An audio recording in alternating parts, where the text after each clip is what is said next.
My heart filled with pride as I watched my daughter round second base. Then the outfielder made an error and threw the ball back into the infield. Brooke didn't even slow her step as she watched the left fielder throw. I held my breath as Brooke barely managed to catch the baton to third base. How many times had I told her to never make the first or last out of the inning at third base? The fans on our side of the field let out a collective sigh. It was the bottom of the ninth inning of the district championship game. 9 innings! The score was tied after the game ended, and now, in the second overtime, Brooke had made a triple early in the game. I have been a lifelong baseball fan, but I have never been more excited or nervous than I was at this moment. My daughter seemed determined to win the game, even if she had to do it alone. The next batter struck the ball out on 3 pitches. Now we had 1 out and a runner on third. The next batter fielded the ball to third base. Their girl playing third base was good. She watched Brooke go back to the bag and then threw the ball to first base and got a little extra. Brooke rushed home. I couldn't make a sound. A lump the size of an apple had formed in my throat. It was like everything was happening in slow motion. The first baseman caught the ball and handed it to the catcher. Brooke slid to the back of the plate as the catcher brought the ball up for the tag. It was so incredibly close. Time stood still as everyone waited for the umpire's decision. After what seemed like an eternity, he spread his arms down and to the sides, palms level with the ground. Pandemonium erupted. Tears streamed down my cheeks. I watched as Brooke's teammates shoved her in the back and enclosed her in a group hug. For a moment, I felt bad that the other team couldn't win either. They put forth an incredible effort, but only one team can come out victorious, and that's part of the game. I sat in the car as Brooke walked across the parking lot. She was laughing and joking with her teammates. Was there ever a prettier, smarter, more athletic girl in the world? I was overwhelmed with love for this young beauty. "Hi, Daddy," Brooke greeted, slipping into the passenger seat. "How did you like that game?" "Don't start talking about you getting the first out at third, Dad." "Brooke, there are some basic truths in baseball that have been proven time and time again. This is one of them," I replied. "I didn't come up with it, but it's a fact." "What about the fact that my arm was hurting and I didn't think I could pitch another batter, let alone another inning?" she asked. "I knew we had to do it in that inning or we'd be in deep you-know-what." "We'd better get the ice in today, Brooke. I didn't know your arm hurt." "Did you tell your coach?" I asked. "No, Dad. That would have put her in a tough spot. She would have had to pull me out and she had no one else to put me in. Nancy has a sprained ankle and Stephanie has some kind of flu. Now we're going to the States next week." Brooke grinned. "That sure beats ending the season, doesn't it?" I marveled at the child sitting next to me, the former driver. I changed her dirty diapers and taught her how to ride a bike, showed her how to throw, catch, and hit. Now she's the reason her school won the county competition and is going to States. I smugly took some credit for her many academic and athletic successes. "Where are we going, Daddy?" Brooke asked. "You missed the turnoff to Route 6. "We're going to celebrate winning the district, honey. I hear the new Hilton Hotel in Wilkes Barre is rumored to have one of the best restaurants in the county. I think we both deserve a big steak and baked potato," I announced. "Dad, you're the one who likes steak and potatoes. I'm going to order the lobster. I might suggest you wash down your steak with a mug of frosty MGD." Brooke laughed. "Hey, I never thought of that. But now that you've suggested it, I might do that, Brooke. You're a genius." "Yeah, I know. The fact that we've been recycling those beer cans all our lives is imprinted on my brain, Dad. I'd have to be an idiot not to know what you like. You're not that original, you know," Brooke quipped. When we entered the restaurant, there was already a 10-minute line waiting for a table. I was handed one of those things that lights up and vibrates when it's my turn. I sat down on a bench while Brooke excused herself to the ladies' room. She returned about 5 minutes later. I didn't pay much attention, and it wasn't until a few minutes later that I noticed tears streaming down Brooke's cheeks. "Brooke? What's wrong, baby? Does your arm hurt?" "What's the matter, honey?" I asked. "You know that Mom couldn't come to my game because she had to go to Philadelphia for work, right?" Brooke sobbed. "So that's it. Brooke, you know your mom has a high-pressure job at an insurance company and has to travel a lot. She really wanted to go to your game, but her schedule didn't allow it," I reasoned. "Don't feel bad about it, honey. She'll probably come to the States. I don't care if she ever comes to my game. She can go straight to hell," Brooke shouted. I was stunned. Brooke never spoke ill of her mother or used vulgar language, although she heard it from me sometimes. Her emotional outburst was a complete shock to me. Oh, Daddy, you're as blind as I am. Mom didn't go to Philadelphia. She's sitting inside with some slick bastard, holding hands with him and laughing. She doesn't care about any of us. Brooke couldn't have surprised me more if she told me she just signed with the Yankees. My wife, Brooke's mother, got involved with another man? I felt dizzy. Brooke wrapped her arms around me and sobbed. Tears began to flow down my cheeks as well. How could one of the best days of our lives be gone so quickly? I pulled away from Brooke enough to return the vibrator signalizer to my hostess, then hugged Brooke and led her back to the car. I helped her into the car and then climbed into the driver's seat. I didn't start the car because I could barely see. The two of us sat in the parking lot for another 10 minutes. Gradually, the nausea, shame, and terror eased, and I was able to wipe my eyes and focus. Brooke, are you sure it was your mother? I asked quietly. It's entirely possible that you were wrong. We can get upset over nothing. It could have been someone who looked like Natalie. Perhaps that's what you saw. That's right, Dad. What? I don't know what my own mother looks like? There must be several thousand purple Lexus SUVs with license plates with the name Nat on them. Like that one over there? I must be seeing things, Brooke wailed. I looked in the direction she'd pointed and saw Natalie's car a few rows ahead of where we were sitting. It was impossible to be wrong. I'm sorry, Brooke. I guess I was just trying to deny that it could happen to me, to us, I apologized. It's pretty obvious that your mother is in that hotel. She lied to both of us and is cheating on me. We have to accept that fact and decide what to do next. And then my cell phone rang. I knew who it was before I even looked at the screen. It was Natalie.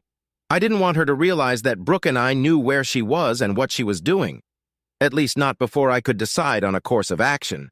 Hi, Natalie, I replied as calmly as I could. Hi, honey, Natalie exclaimed. How was the game? I'd love to know who won. The game? We won it and we're going to the States next week. Brooke played well, I understated. Put her on the phone, honey. I want to congratulate her and tell her how proud I am of her. I wish I could have been there, Natalie lied. Well, she's with some of her teammates right now, Natalie. I'll pass on the message, I promised. Are you in Philadelphia right now? Driving down Broad Street as I speak, Natalie laughed. The traffic here is slow, so I thought I'd call and see how it went. Be careful in that new car, Natalie. You're driving your Lexus, aren't you? I asked. Of course I am, Tim. I love this car. It's very safe, and it's not nearly as fuel-guzzling as your Ford. I gotta go, Tim. I'm almost at the hotel. Love you, and I'll call you again tomorrow, she promised. I hung up the phone and looked at Brooke. It looked like she was about to snap again. Then she snorted and smiled at me. To hell with that bitch. Right, Daddy? Brooke asked rhetorically. We can have a normal life without her, maybe even better. We can if you stop using profanity, young lady. Things may have turned to shit, but that's no reason to act like you're low class. I raised you better than that, I chided. I'm sorry, I was just so angry and I thought only swear words fit the situation, Brooke explained. I'm better now, but I'm worried about you, Dad. At first, all I could think about was how little my game meant to her. She'd rather sneak off to fuck some stud than watch me play in the district championship. I didn't even think about how awful you feel. Well, it certainly hurts. I admit it. I don't know what to do next. It's such a shock. I can't even think straight. Really, Dad? I'd think you'd kick her sorry ass out so fast it'd make her dizzy. She has absolutely no respect for you or me. That lie, even without a boyfriend, would be enough to divorce her, don't you think? Brooke asked. It seems like it would have been. But over the years, I've learned that it's better to think things through rather than act hastily. I can always file for divorce. Just have to be sure that's the best course of action, I replied. Dad, do you have a spare key to Mom's car? If you do, please give it to me. I do, Brooke, but why do you need it? I asked. It seems to me that it would be the last piece of evidence. If the key fob works on the car over there, we'll be sure that Mom isn't staying at some hotel in Philadelphia, Brooke reasoned. I handed Brooke the key, and she trotted toward the car. As she approached it, she pressed the key fob button, and I saw the headlights flash. To my surprise, Brooke climbed in and started Natalie's car. She waved as she drove past me. I quickly started my car and turned around to follow her.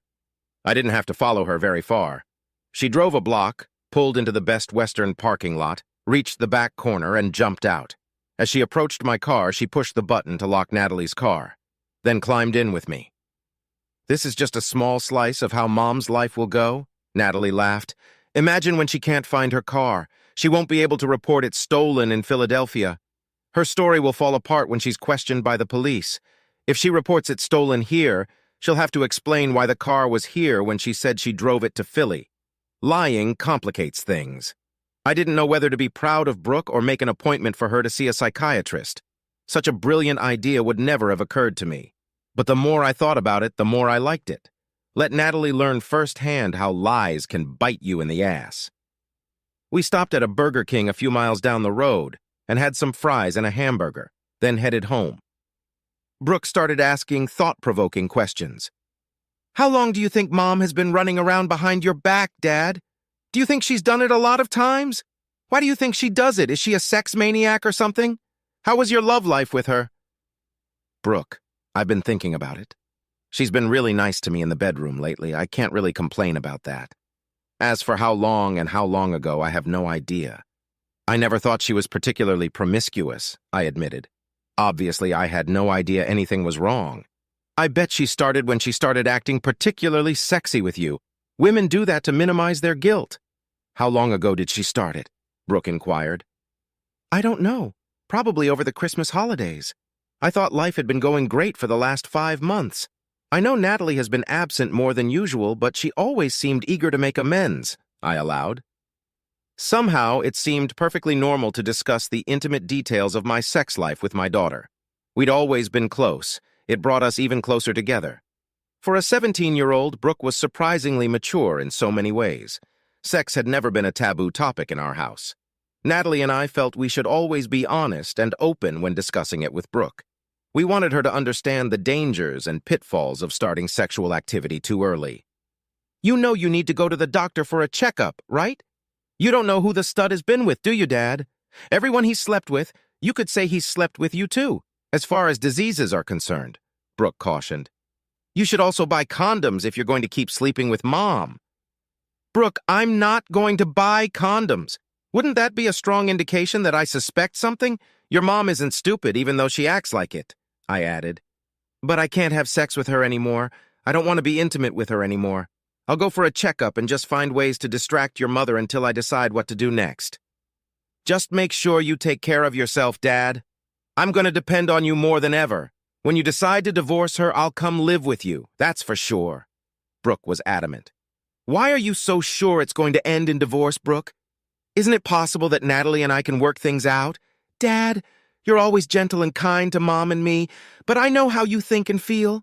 You'll never be able to accept that Mom is lying to you, even if you could get past the sex. She's past it, and it's just a matter of when you accept that fact," Brooke predicted. I wondered how many men in my position, and there must be millions over the years, have an intelligent daughter with whom they can talk things over. Brooke kept me from falling apart. She made me look at the situation logically, not emotionally, pursued only my best interests, and had no hidden agenda. Could a person have a better confidant? The next day, I made a doctor's appointment. After work, I stopped by the school to pick up Brooke after practice. I arrived a little early and watched the girls practice. The other parents were heaping praise on Brooke's play in the neighborhood. I felt pretty good about that and lousy about my marriage. Natalie showed up at the door around 7. I tried to greet her the same way I usually did, but it seemed weak. I wondered if Natalie would notice. I shouldn't have bothered. "I missed you so much, Tim," Natalie exclaimed. "I'll show you how much I missed you later. By the way, I was wondering if you still had a spare key to my car." "Sure, here it is in my pocket," I replied, reaching inside and pulling out her spare key. "Did you lose yours?" "No. Otherwise, I wouldn't have been able to drive home, would I?"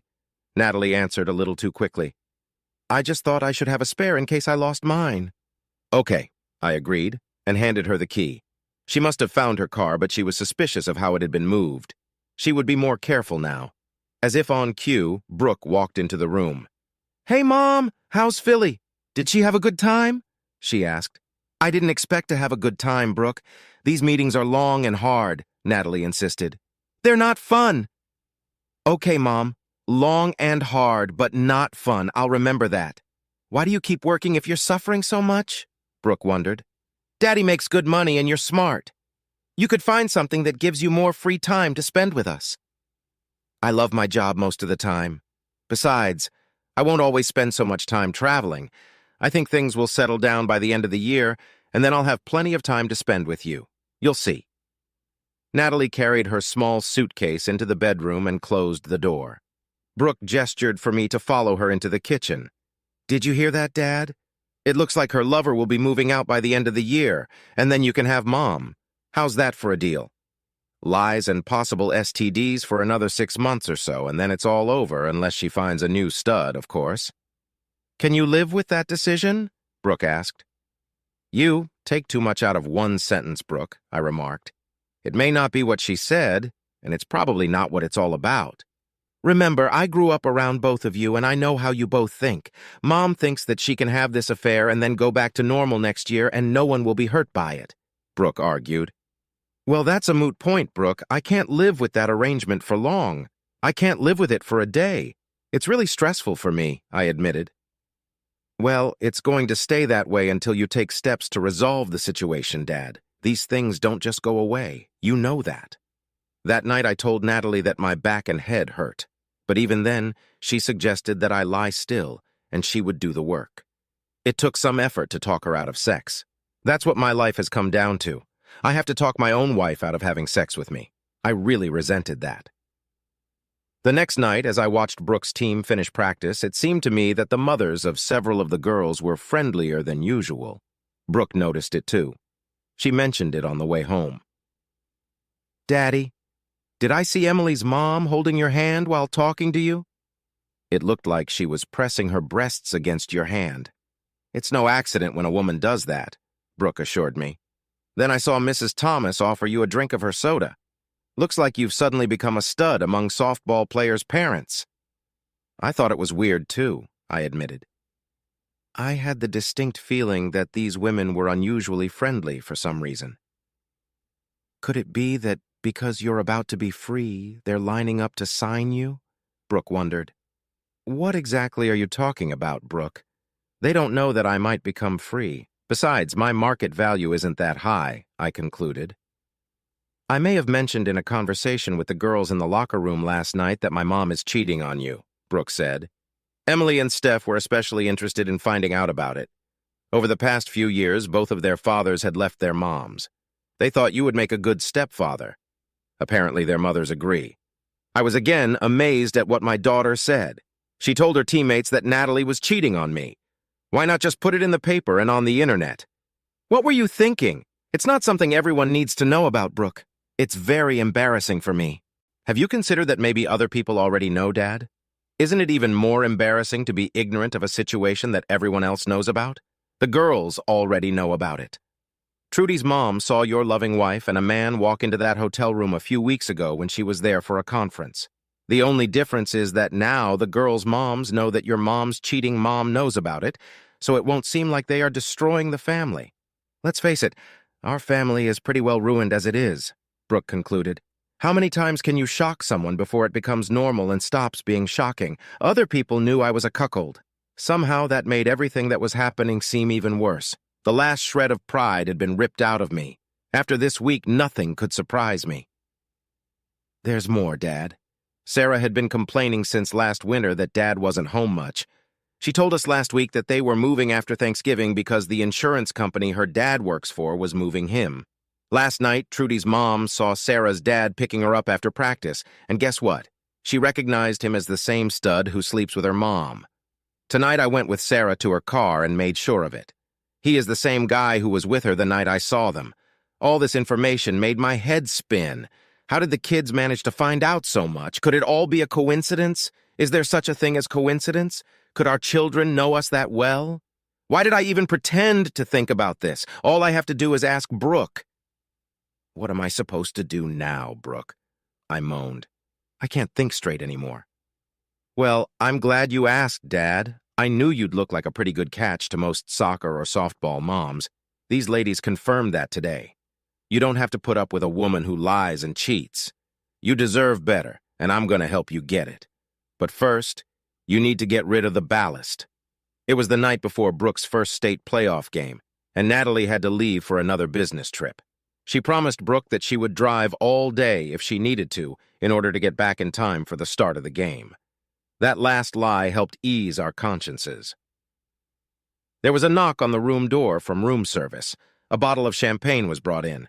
I convinced management that the couple in room 402 were very close to us, and we wanted to surprise them. It all sounded very friendly and loving. When the door opened, I slipped a 20 into the guy's shirt pocket, grabbed the champagne, and squeezed in. Brooke, Sarah, and Sarah's mom followed me in. Natalie was lying in bed, clutching a sheet to her neck. Shithead was wearing a robe and looked completely confused. "We really hate to bother you at work," I began. "It's just that Sarah and Brooke wanted to celebrate the district win with all their parents. The fact that Sarah hit a 2-run home run in the bottom of the 7th, tying the score, and then made the save in the top of the 8th, while Brooke hit a one-hitter and tripled and scored the winning run in the 9th, seemed to escape both of you. Try to imagine how proud Susan and I are of the girls, and then imagine what you missed. Truth be told, you can't. You should have been there, and you weren't." Susan raised 4 glasses, and I poured champagne into each one. I managed to open the bottle before room service knocked on the door.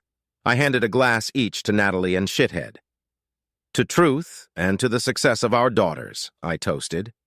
"To the new direction of our lives, and to Sarah and her mom not having to move this fall. Most importantly, here's to smart kids and good lawyers."